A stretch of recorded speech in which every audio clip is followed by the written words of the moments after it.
Kam kariyo em mahaperthai Kari tibru Kari tiblai Ritip kurtip jai tip kha Kamai yai ho Long rim yong ka Man chwa long chwa wada pen kentang Yai pa ko pen chak kau radang Umi usim umi udoloi Senchar mendel du hai wam hoi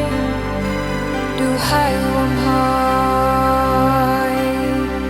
Gabai ram awada wabian Kerku kerbang Kasih Mariam Spa bawa pengot yembai Bari cakap Watur wapa Kima kiwo Manchwa long chwa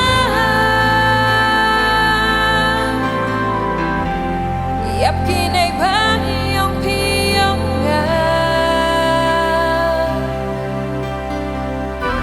Kapatid wan kawakan ni Yule inay bakari